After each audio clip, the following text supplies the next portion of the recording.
Well, good morning, everyone, and welcome to today's Arlington Democrats Morning Mug. It is the second in our series of morning mugs featuring Beyond Arlington candidates.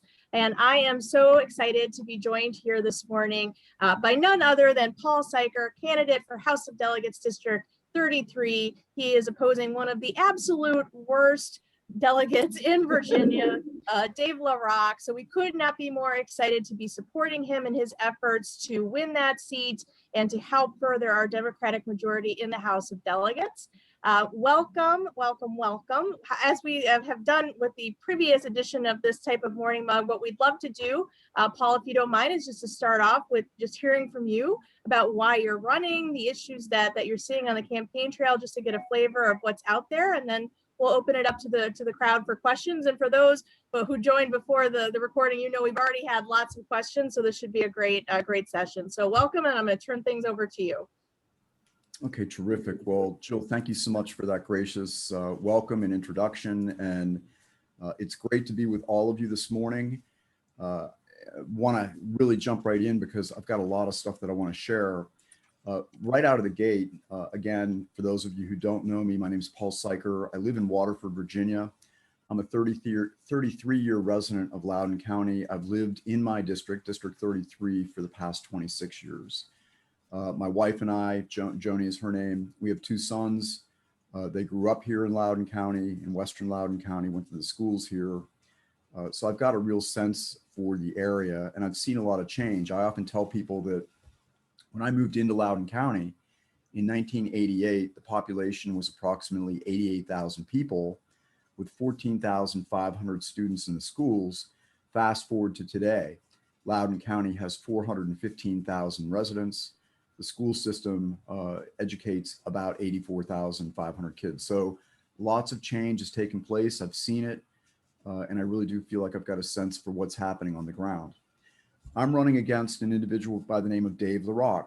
Dave LaRock, for those of you who may not be completely familiar with him, of course, is the individual who tried to have our 2020 election results in Virginia set aside, went on to promote and participate in the rally turned insurrection on January 6th, and ultimately has been, and maybe this is the most noteworthy thing right now, just incredibly outspoken against COVID-19 vaccines. And actually within the last couple of weeks, wrote a post on his website advocating that Virginia State University students should consider getting a religious exemption from the vaccine, even if they didn't really have a religious exemption. In essence, he was encouraging people to lie. And I just look at that, and I mean, really that goes back to the question of why I jumped into this race.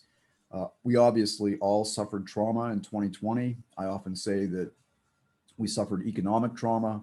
We suffered from what COVID basically did to so many people from a health perspective, but we ultimately suffered political trauma. And as the year unfolded, I finally hit a tipping point where I said, I can no longer stand idly by. I'm in a point and place in my life, personally and professionally, where I've got the ability, the opportunity, and the interest to give back to my community. And the best way for me to do that is to jump into this race and knock out people who actually threaten our democracy, people like Dave LaRock. So that's essentially my motivation. Love to give you just an update on how things are going. So the short story is the campaign's going really well. We are having lots of little things happen that maybe individually don't seem so significant, but I would submit that in the aggregate, they really are significant. And so I want to share a little bit about what we're doing. And bottom line is, in this particular race, we have to build a coalition of support. And it can't just be Democrats. It's also got to include moderate independents and moderate Republicans. We have a lot of votes that we've got to flip. We've got to get people out to the polls. But if we can do that, I really believe we're going to be able to thread the needle and flip this district. And I'm going to talk a bit about some of the stuff that's going on. So one good piece of news is that I actually did finally meet Dave LaRock. I met him on July 4th, ironically enough, at the Leesburg Parade. I saw him and I decided I'm just going to march right up and introduce myself. Oh my God. And For those of you who are familiar with the show Seinfeld, you'll recall that Jerry Seinfeld, anytime he encounters the character Newman, their exchange is always sort of this hostile thing. And so I walked up and I stuck my hand out and I said, "Dave LaRock." And he looked up at me and said, "Hello, Paul." And I looked back and I said, "Listen, I just want to come over and introduce myself and tell you that I look forward to continuing our ongoing disagreement about just about everything." And he didn't know what to say. He sort of looked at me and he's like, "Well, may the best man win." And my response was, "Oh, I'm sure the best man's going to win." And at that, I walked away. So that was my introduction with Dave. We'll see where it leads from there. We've been blessed with a lot of endorsements from both noteworthy organizations and individuals. In fact, I've got my little list here. So we've been endorsed now by Planned Parenthood Advocates of Virginia, the VEA Fund, Virginia Chapter for the National Organization of Women, Make Voters Matter, Moms Demand Action, Gun Sense Candidate of Distinction, the Virginia Chapter for a Family-Friendly Economy, Beyond Arlington, thank you so much. Arlington Blue Families, thank you so much. Progressive Turnout Project, Every District, Indivisible Waterfront, United Rural Democrats, and then among elected officials, Governor Terry McAuliffe, AG Mark Herring, Congresswoman Jennifer Wexton, Senator John Bell, Senator Barb Favola, Delegate David Reed, Mayor Kelly Burke, and frankly, there's going to be a number of other endorsements coming out here in the very near term. So it's really nice that we're starting to get some coalescence, if you will, behind the campaign, and having people realize that we really are. We're making some waves out here, and people are starting to notice. So we've been very actively canvassing and phone banking, and have been the beneficiaries of volunteers from all over, to include Beyond Arlington, Arlington Blue Families, Indivisible Waterfront. To date, we've attempted over 5,000 voter contacts. As I shared earlier in the call, I'm totally focused on our persuasion universe. I'm having a lot of good conversations. Again, my sentiment is that we are at a point in our country right now where people are really tired of the polarization. And so I'm presenting myself as a pragmatic centrist, someone who's willing to lend an open ear and an open mind to anybody. And basically what I've been telling people is, we have to find a way to talk to each other, not at each other. And these labels that, we so typically assign to one another, they need to go by the wayside if we're really to get things done.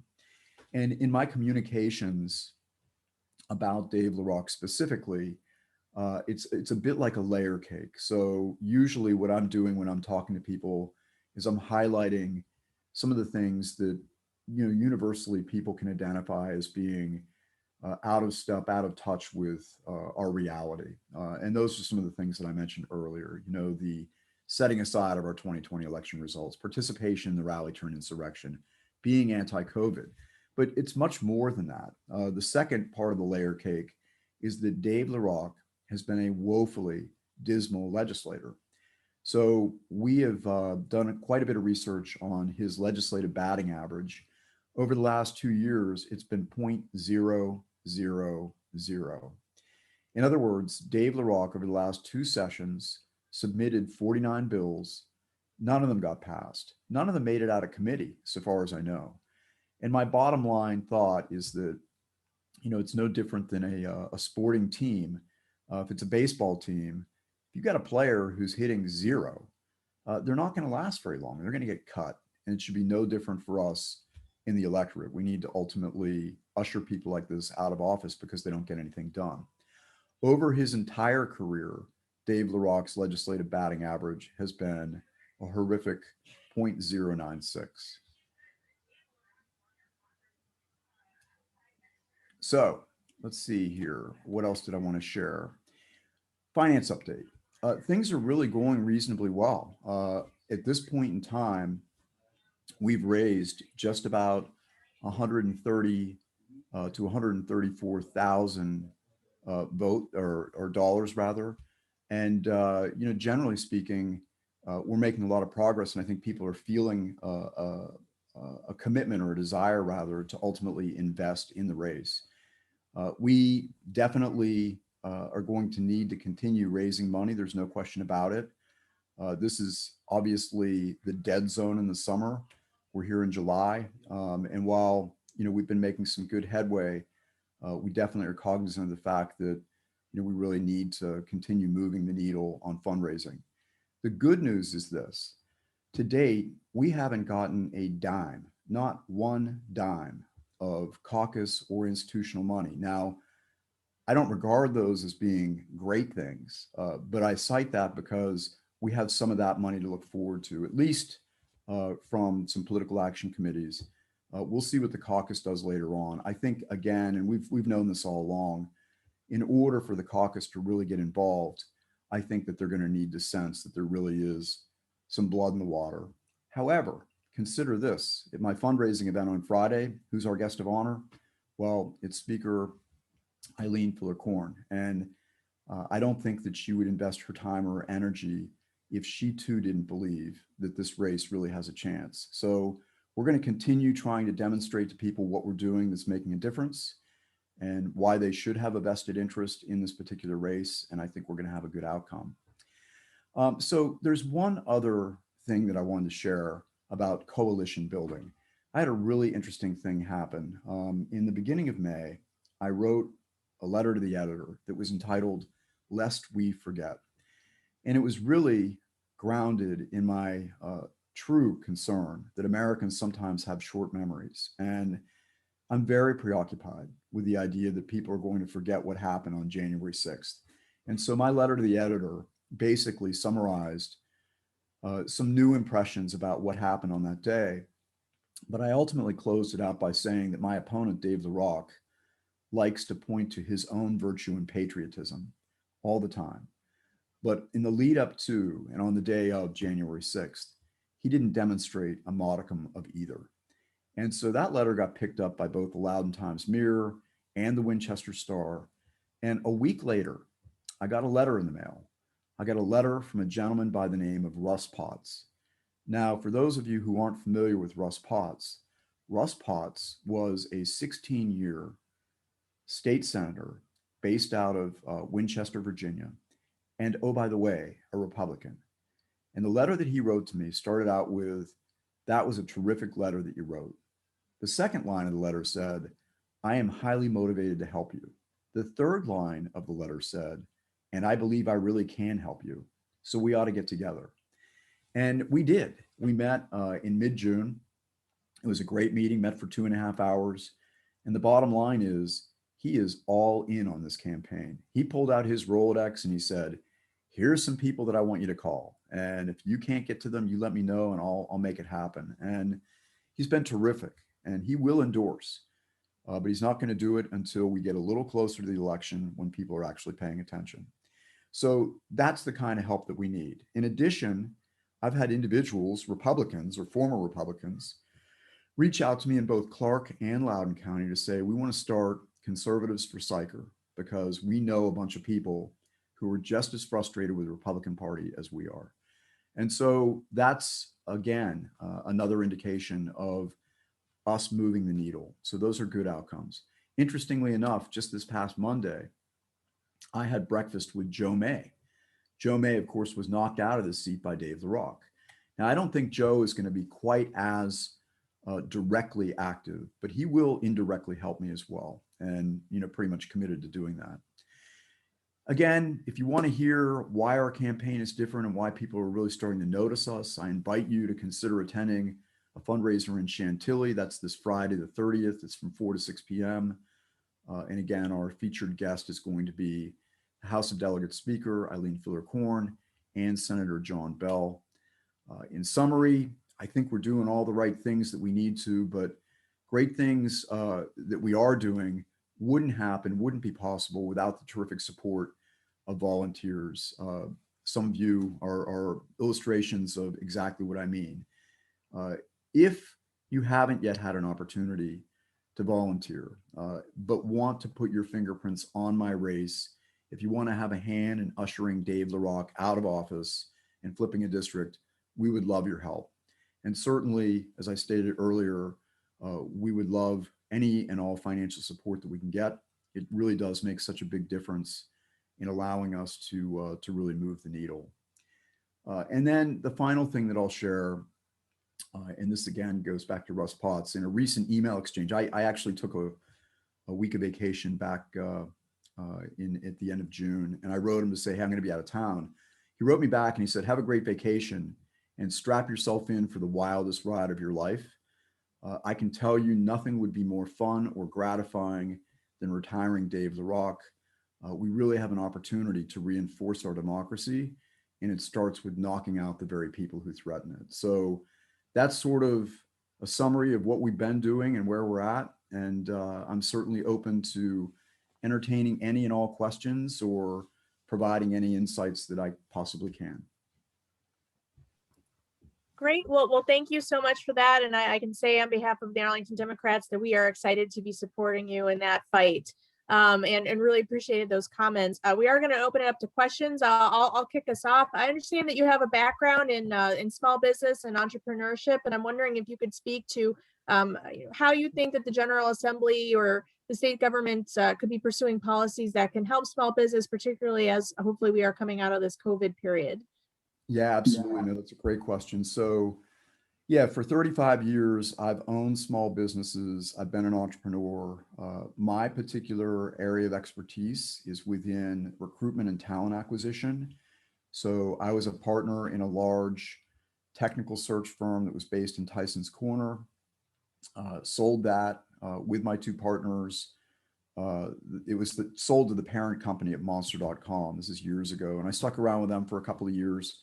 Then I launched another executive search firm that was focused on both the technology and the nonprofit marketplace. So my clients were organizations like Discovery Channel, Cystic Fibrosis Foundation, Arthritis Foundation, American Diabetes Association, and then an array of other technical companies. But at the same time, I launched another company that was focused on doing talent acquisition consulting work. So I have a veritable who's who list of companies, firms like Schneider Trucking, Waste Management, TripAdvisor, the list goes on and on and on, of organizations where I've been brought in specifically to help them optimize their talent acquisition, workforce management programs. And really, what I've been able to witness in my time in my own business is that we are migrating to more of a services-based economy. And I think that Virginia really is going to need to invest significantly in retooling the workforce. There's a funny term that you may or may not be familiar with. It's called structural unemployment. And structural unemployment happens when you have lots of job openings that are in a particular genre of industry categories, but the associated workforce doesn't have the skills to do those jobs. And that's what we've got right now. So, there's still a fair amount of unemployment, although it's gotten quite a bit better. But companies out there are struggling to find people. They just simply don't possess the necessary skills. So I really believe that the legislature can help to address this problem by working on supporting programming, whether it's certificate programs in technology or in the allied health services, or in childcare, for example. These are all areas where the demand for talent dramatically exceeds the available supply. So we've got to help retool our workforce, and that's an area that I actually, again, happen to know quite a bit about. And so I think that I could be very instrumental in helping create what I envision as being public-private partnerships that actually do exactly what I'm talking about, create workforce opportunities and the opportunity for people to be reskilled so that they really can go out and perform in demand, much better paying jobs that actually fit right into our economy. So that's sort of how I'd answer that question. Does that make sense? Absolutely. No, that definitely makes sense. And it's great to understand your very deep background in building business. I think that would be a tremendous asset in the House of Delegates.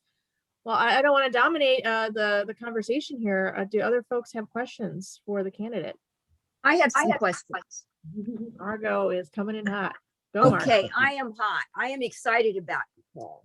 And I'm going to make some phone calls after this too. But I want to say there are a couple of people that I think you've probably talked to already. And one you mentioned about Terry McAuliffe. Terry's very interested in also retooling a lot of jobs so that people can have the necessary skills or talents to get jobs. I also know too that Mark Warner has talked about that. And through some of this, I know there have been ladder or bridge programs that were established through community colleges, which I think is essential. Furthermore, and I'm going to get into all this, so you'll just have to listen to some of my questions and threads, because I know I won't be able to capture you again. Let me ask you, have you gotten any endorsements from labor? Because they're highly interested in ladder and bridge programs. So, I haven't gotten any endorsements from labor at this juncture, and it's a bit of a double-edged sword, and I'll try and explain where I'm coming from on this. So, I am a small business owner. I've been a small business owner my whole life. I have no issue with organized labor whatsoever, and we have filled out a couple of questionnaires. But the other thing that I am is someone that really believes small business owners need to have latitude and flexibility to be able to operate and run and conduct their businesses the way they see fit. And I worry sometimes that, that the goals of organized labor are not necessarily as closely aligned with, small business owners. And so, and the problem is, there's no, and I'm not trying to make sweeping generalizations by any means. I think that there's certainly an opportunity for all these parties to work together. And I do believe, and I think this is where you're going, is that they should want to work together, because this problem is not going to be solved by any one person or any one group. The other thing that's true is that everyone stands to benefit if we can get meaningful programs out there in place that actually do serve to help retool the workforce. Now, one of the other things that I'm aware of, and this is even below the community college level, we have vocational and technology centers, and in fact, there's a new one opening, excuse me, in Winchester that's affiliated with Handley High School, where they are focused on two areas specifically: allied health and technology. And I want to say there's a third one, and I'm not remembering off the top of my head what it is, but it's recognizing that, some kids coming out of high school, they don't want or necessarily need to be on a college track in order to get really terrific paying jobs. And so these are the kind of programs that I certainly am supportive of. And to your point, I think that they exist in the community college arena as well. It's funny, I've had an 8-year relationship with Schneider Trucking. They're the third largest trucking company in the United States. And they found me, and I guess they found some of my content for my consulting firm, and called me up and said, do you think, executive search, all the stuff you talk about would be relevant to what we're trying to do? Because I don't know if you're aware or not, but the trucking industry, they've got a huge talent crisis. There are about 50,000 unfilled driver jobs right now.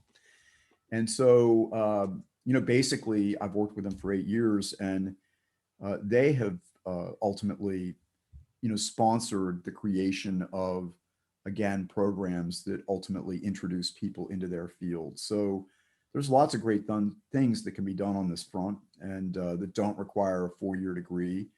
And I do think that we're going to see more and more people, because college is getting so much more expensive. They're going to jump in, maybe start out in a more vocational or with a certificate or something like that in a job. And that then is going to lead them to other opportunities where getting that degree on the job is going to be a reality, and something that's really desirable to help them continue their progression. Are there many vocational programs within your district, or vocational schools within your district associated maybe with a high school or some other entity? or any community colleges within your district? I would think it'd be well worth a visit and talk there. Yeah. So in Loudoun, we actually have what's called the Loudoun Academies, and Okay. they are working with both, quote unquote, gifted and talented students. You have to apply to the academies, but that's also now where their entire vocational program is headquartered, and these facilities are absolutely stunning. The one that's going to be out in Winchester opens this fall, and it was funded by Fred and Karen Schauffeld, and some other people as well. I think the Claude Moore Family Charitable Foundation was also involved. But these are directly in recognition of what we're talking about here, which is we need a faster way to expedite quality training for young people so that even if they come out of high school, they're not going to go to college. Boom, they've got a great job right there for them. And I've been the beneficiary of here at my house. We had a couple of AC units replaced, and these young men that came in, I think they were all of 20 years old, and they went through the VOTEC program in Loudoun, and I got to talking to one of them. 20 years old, making a salary of $65,000. That's not bad. I mean, that's not chump change. So I really think that those programs are working. And then there's, of course, NOVA, Northern Virginia Community College here in Loudoun. But there's also a community college presence out in Frederick County as well. Okay, and just the last one, and then I promise I'll turn it over. Sure. It's something that I had noted as you were talking. And I don't know, are you dedicating any money to either tech infrastructure? And at which point do candidates usually decide to do a poll? Because sometimes a poll, if it's reputable and has been done right, it can give you some level of credence, which brings in a caucus. Yes, so as a matter of fact, we have a poll that's happening right now. It's been conducted over the course of this week. It's going to be a decent sample size, somewhere between 350 and 400 people.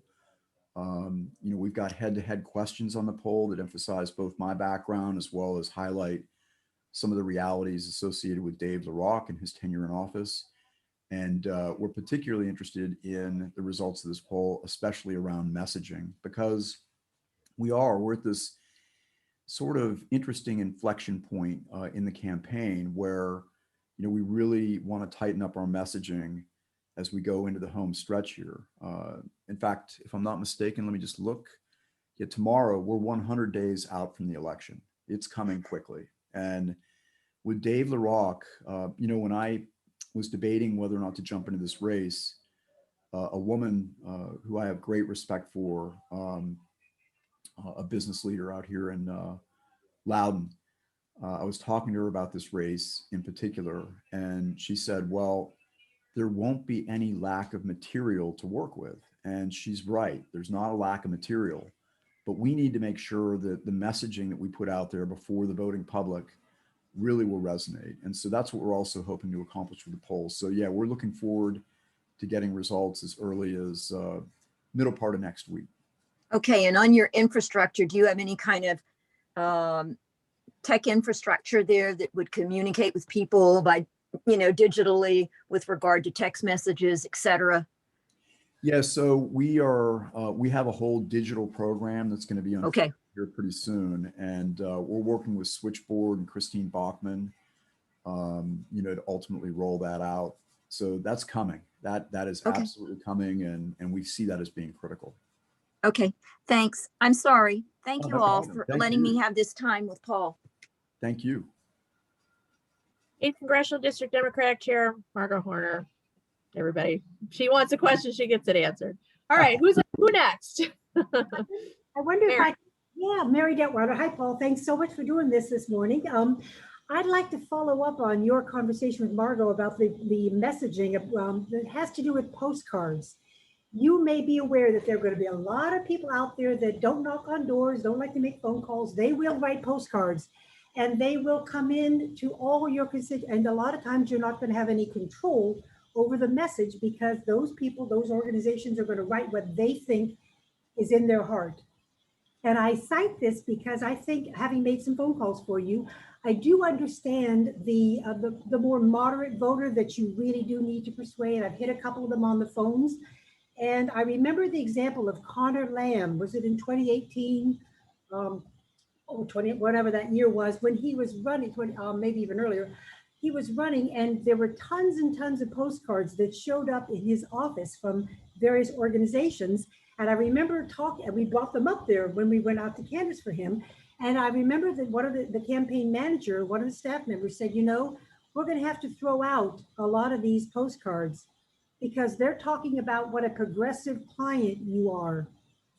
And that was not the message that Connor wanted to give.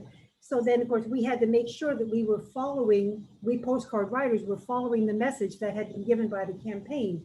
So the more that message can be very clearly articulated to those who are likely to write postcards, the less confusion you'll have later on. So that's just one thought I have. But my other thing, my real question to you now has to do with your emphasis on the word economy when you talk about the rural economy. I think the agribusiness, all the things you've talked about in your messaging really make sense. I know there's tension. Those who want to develop, those who don't want to develop, those who want to go in a certain direction. Can you talk about how you message that when talking about the rural economy? Yeah, absolutely. And the first thing I want to say is the postcards, absolutely could not agree with you more. You know, it's ironic that you referenced Connor Lamb. So I grew up in Pittsburgh. Ah. And actually, in fact, I lived in Mount Lebanon. My whole youth was in Mount Lebanon. That's the district that Connor Lamb represents. So I've gratefully sent him money for his past couple of campaigns, and regard him as being, you know, a real game changer up there. To your point, in the terms of postcards, the groups that are stepping up for us on that front, one's called Local Majority. They're actually in California, and they've been terrific because we've been wholly collaborative with them in terms of postcard design and messaging. And just last night, I talked extensively with Robin Warner, who I think is Virginia Postcards to Go, if I'm not mistaken. And I think that that's going to be a highly collaborative relationship as well. But I definitely think, you know, again, that's one of the reasons why we're sort of creating this hierarchy of messaging that we want to get out there so that we can have everyone on the same page, because it does matter out here. And, you know, one set of messages might be relevant to one audience, another set of messages might be relevant to another. So we need to have an inventory that we can work from. And that's exactly what we're doing right now. To your other question, yeah, so it's a little bit of a tightrope walk in terms of Western Loudoun County. Loudoun, as I said earlier, has gone through this explosive growth. One of the things that we've realized, though, here in the western part of the district is that it's really become a destination. And when I say that, what I mean is that people are coming here from all over the DC area to have a day out in the country, to go to a winery or a farm-based brewery, or to come out and pick blueberries. No, I'm kidding about it. I'll talk more about that in a minute.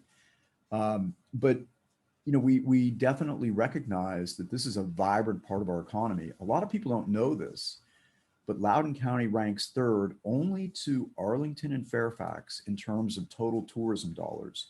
It's estimated that before the pandemic, Loudoun County was generating about $2 billion in tourism revenue. So I'd like to suggest that a good chunk of that money is definitely being generated here in the western part of the county. And so we definitely would like to see more artisan farms.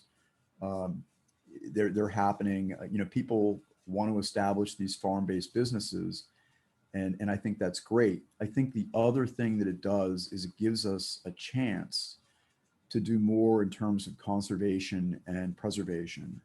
There are a number of conservation programs that are active where, you know, people, and in fact, I'm not sure if you're familiar with the name Chuck Coons, but he owns JK Moving and Storage and has been regularly buying up these big farms and immediately putting them into protective easements so that they can never be developed. I think that you know, there's a strong block of people out here who would tell you, let's keep rural Loudoun rural. And that doesn't mean that we can't can't accommodate businesses, but it's much better if we can have businesses and really sort of control the way that housing ultimately unfolds. And I'm not going to suggest that it's not a complicated issue, because it really is. Affordable housing, that's a tough proposition out here in Western Loudoun, where I'm situated. But it's also not really a state government issue.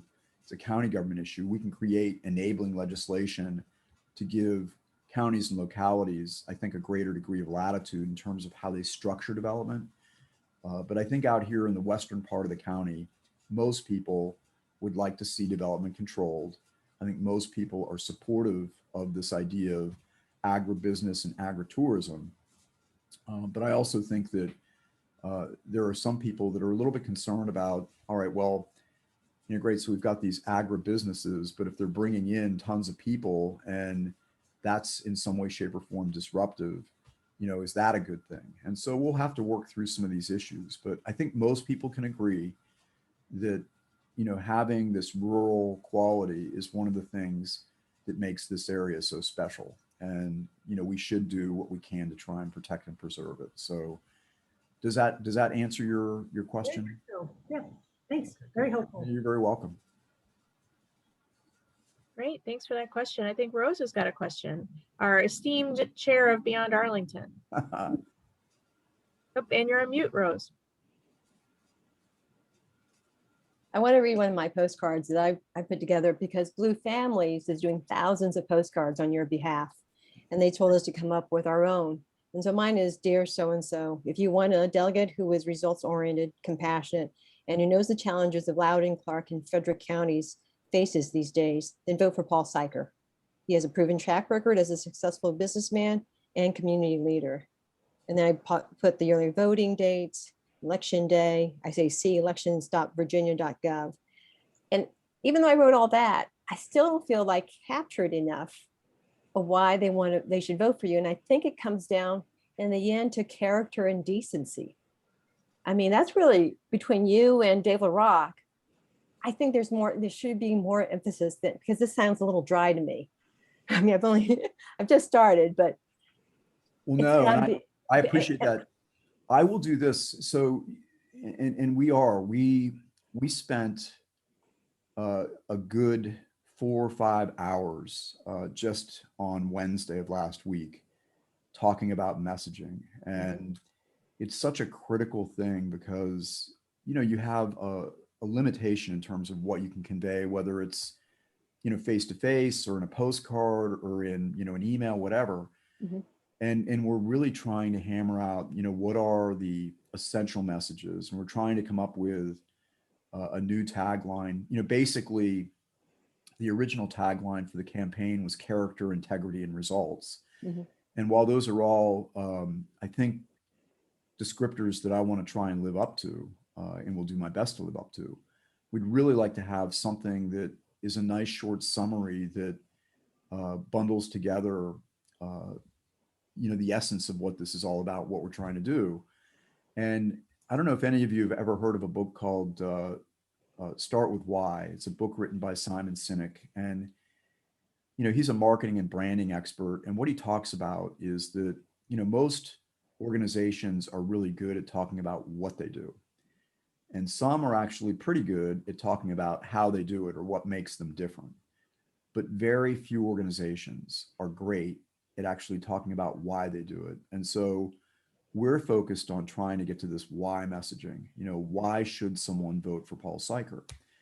And I think there's two themes that are emerging out of this. One is values, the other is results. And I'm not going to say those are the only two, but in our way of thinking, Dave LaRock is sort of focused on this very small group of people in his base. So one of our messages was something to the effect of, delivering results for everyone, and, making it that more inclusive sentiment. The other is values. And, we look at Dave LaRock, we look at his promotion and stoking of this insurrection. Those are not Virginia values at all. And so We're thinking a lot about, reinforcing Virginia values, something along those lines, or reinforcing our democracy as a possible line as well. But I'm not going to lie to you, it's still a little bit of a work in progress, but I do pledge that when we come up with this, something that we really feel accurately captures the essence of what we're trying to convey, I'm happy to share it with all of you. In fact, we'll be openly sharing it with everybody because it's going to be our message. Well, I have to say, when I knock on doors for you, and I've done it 3 times already, and I knock on a door of somebody and they haven't heard from you, I say, well, you've got a choice. You've got a choice between this one person who hasn't passed legislation, who's promoting college students from optioning out of vaccinations by lying, and who was at the Trump rally. And you look at me like, what? Yeah. And then I said, or you could have a person who wants to serve you as your delegate and provide services and safety and benefits that would be, for success or for prosperity. One wants to serve you as government's supposed to. One wants to destroy government. Which one do you want? And they laughed at me and said, well, I think that's an easy choice, don't you? Well, no, but I mean, it's true. And in fact, last night, I think I was talking to Catherine White, and at some point I just said, because we were talking about messaging, and I said, there are days where I just want to put out there sanity versus lunacy. Absolutely. It's not far off the mark, really, when you get right to it. I have to tell you, I've been surprised the number of people who have opened their doors. I have a higher rate of people opening their doors when I do Loudoun County versus the other doors. And I have a lot higher rate that are interested in knowing more about you because they kind of had it with Dave LaRock. And it's a nice experience to have when you're canvassing. I'll tell you, I pinched myself the other day, and this is going to sound nutty. I was in Luckett's and working on persuasion. I hit 5 doors in an hour and 45 minutes. And it's because 4 of the doors were answered and led to conversations. And I walked away from each one of those conversations feeling really pretty good about the discussion and the dialogue. And, it wasn't the quantity that I wanted, but I couldn't argue with the quality. So we'll get back on those doors and, keep trying to make these connections. But I really do I feel as though this is simply a matter of getting in front of enough people. And if we can get in front of enough people, I really believe we can thread the needle and win. Because as I've been telling people, I'm like, look, stack your values, whatever your values are, stack them up against me, stack them up against Dave, and then make your decision. And I think that while there's certainly going to be some people who, opt out on the basis of, I'm a Republican, I'm not comfortable voting for a Democrat. The people that I really want are those moderate Republicans and moderate independents who really do care about things like results and who don't want to be embarrassed and, who really would like to see government working for them in the way that you described, Rose. So no, I really appreciate that. Is it okay if I just hop in for 1 second, just because I know there's a conversation on postcards going on and I can never seem to be quiet when it's about postcards. Is that okay with everybody if I just jump in real quick? Absolutely. So I know Rose and somebody else mentioned about kind of like a postcard messaging, right? And our campaign's kind of philosophy has always been, when it comes to postcards, it's very similar to door knocking, right? So I'm Paul's campaign manager. I'm going to go up to the door with probably the wealthiest vast knowledge of where Paul stands on every single issue. I can talk business solutions, education, anything, right? But when you're at the door, and who here, just from my knowledge, has had a candidate knock on their door or a volunteer knock on their door in the past? You kind of just nod or give me like a little something, because I would bet it's probably most of everyone on this call, right? At some point or another. The worst thing that could ever happen when a volunteer or somebody knocks on your door is just give you this laundry list of saying, here's why you should vote for a candidate, right? It's just disingenuous. And that's not how you win a vote. That's how you remind someone to vote. That's a very GOTV type of framework, right? And so when people like Rose or people like Catherine White or people like whoever, we have 17,000, I believe, postcards pledged to our campaign right now. And our voter universe is only 25,000. People say, what's the right message we can use? Because they always struggle about what's going to help the campaign the most. And I always tell them the same thing. There's some groups who do it a little bit differently and want us to come up with a messaging and they just write a little something on there. But when you're writing your own message, I think the answer that is simplest and easiest and most effective, quite frankly, is why are you voting for Paul? Mm-hmm. Or why are you supporting Paul? Because I can knock 1,000 doors, and I've pledged to knock like 5,000, 6,000 doors this cycle. So we're slowly getting there. But my 100 doors will never compare to a volunteer who is coming out and spending their Saturday morning instead of going to that, and forgive me, that Italian coffee shop that I now have to try in Arlington, or that, Washington Nationals game, on a Saturday afternoon. Something motivated you to come out and write postcards or knock doors. And I promise you, we have a poll going right now. No messaging from this poll is ever going to compete with what that volunteer's motivation to help the campaign is. And so it is kind of, for lack of a better term, chaotic or varied or whatever. But when these postcards reach a voter's door and they see that handwritten note of I'm supporting Paul because X, Y, and Z or A, B, and C, Mm-hmm. I promise you, I'm not too worried about what's being written because that emotional, that personal, that just conveying of how important this election cycle is to this specific person, to where they took the time to personally reach out to you, whether it be through a postcard and paying for the postage or coming out and driving to Luckett's and knocking on your door. No poll can give us a better message than that. When I was volunteering in high school or college, rather, I'd always say to anyone skeptical, be like, you might not understand how important this is, but I'm as lazy as they come and I'm out here on a Saturday morning. I promise you, this has your interest in it.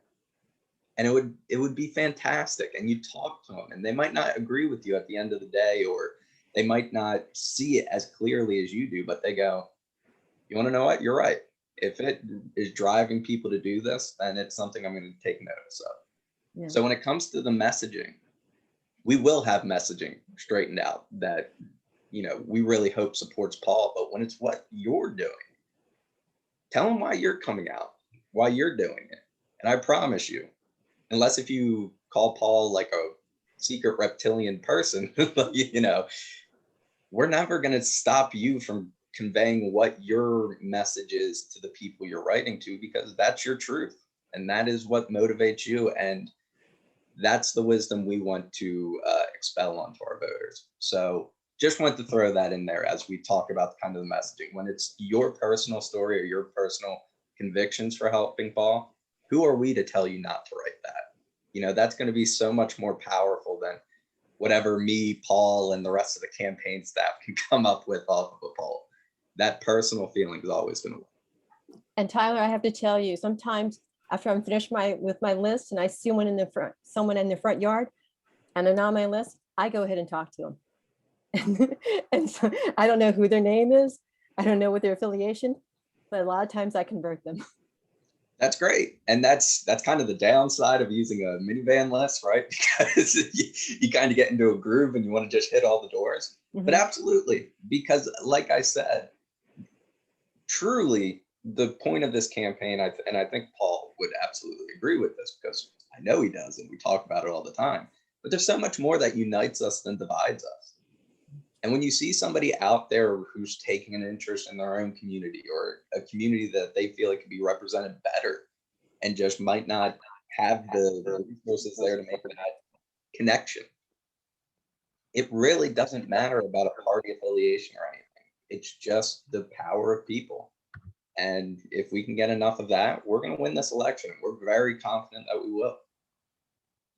Definitely appreciate those insights from the campaign trail. And for those who don't know, Tyler is of course Paul's campaign manager. I recognize we're coming up on the top of the hour, and I want to make sure that we would let the candidate get the last word. And so, are there any other questions that folks wanted to get out there? I have a question. So there's a lot of demonizing that happens from the right. Have you thought through how you're going to respond, whether it's critical race theory or, you know, recruiting, ballot harvesting, all the issues they love to throw out there? Yeah, so, it's a great question because it's something that I've had to be mindful of from the very beginning. As many of you know, my political roots, my parents were Eisenhower Republicans. I was brought up in that tradition, which is not a bad tradition because it's really about pragmatism. But I belong briefly to the Loudoun County Republican Committee. I've seen these messaging. I mean, the one thing that the Republicans seem to be pretty good at is assigning labels. And Yeah. I jumped into this race knowing that I was going to, be called a radical liberal socialist, a tax and spend liberal, whatever you want to say. And I laugh at that stuff because it's in direct contrast to my 3.5 decades of being a small business owner, right? I'm out there actually putting people into jobs. So I basically took a preemptive swat at that, saying, I know I'm going to be called these labels. We actually released a video where I point blank come out and say, because I know my opponent is going to try and brand me as all these things, let's just speak to the reality. And here's my professional background. Here's my community facing background. Here's what I've done. And, reiterating that I really am sort of more of that pragmatic centrist. But to your other question, regarding some of these polarizing hot button emotional issues that they are absolutely leaning into, critical race theory being a great example. What utter nonsense. And I say that as someone who has a degree in political science. I've done quite a bit of reading on, the origins of critical race theory. And there is misinformation out there. I talked to a woman the other day. I said, so what are your, concerns or issues? And she said, well, I've got a 4-year-old and a 2-year-old. And right now I'm just really concerned about the schools. And to me, that was code. And so I just went ahead and said, are you talking about critical race theory? And she said, yes, I am. I said, do you really think that that's happening? That it's being instructed in Loudoun schools? I mean, we have the superintendent of Loudoun schools saying, there's no curriculum here. And she said, well, I'm not sure. And I then went on to explain to her that one of the people actually who did a lot of the early research and thinking about this entire construct, a guy by the name of Derek Bell, he recently wrote an op-ed piece wherein he said, if you could actually teach critical race theory and have it as part of the curriculum within a K-12 curriculum, that would be cause for celebration, because you can't. I mean, this is graduate school level stuff. And so it's being used as a wedge issue. It's being used to create fear. And, that's one of the other big messages when we get through our messaging exercise that I will continue to pound home. This campaign is all about hope. Dave LaRocque is all about fear. Do you want to live a more hopeful life, or do you want to live a more fearful life? And I think that that's sort of the summary message that we're going to put out there. And, we can agree to disagree on lots of things, but we can also do it without, to your point earlier, demonizing one another and assuming the worst of the other person. And I'm sure you're all familiar with the organization Braver Angels. That's really sort of my mindset is, again, we got to find a way to talk to each other. So I'm going to, highlight that Dave LaRocque, what he does is build walls, not bridges. That's a fundamental truth. And, there's a lot that we can say around that. And again, I think it's going to be trying to invite people to take a step back and look at their own values and not just buy into his messages of hate and division. And, again, we've got to decide, what kind of person do I want to be? So I've done a lot of work in messaging and studying and messaging and stuff. And I think if I could give you one very specific piece of advice is, do not repeat the phrase they want you to say, which is critical race theory. Yeah. Say, say exactly what Derek Bell said. I think you're talking about an academic theory that is not appropriate to be taught in schools.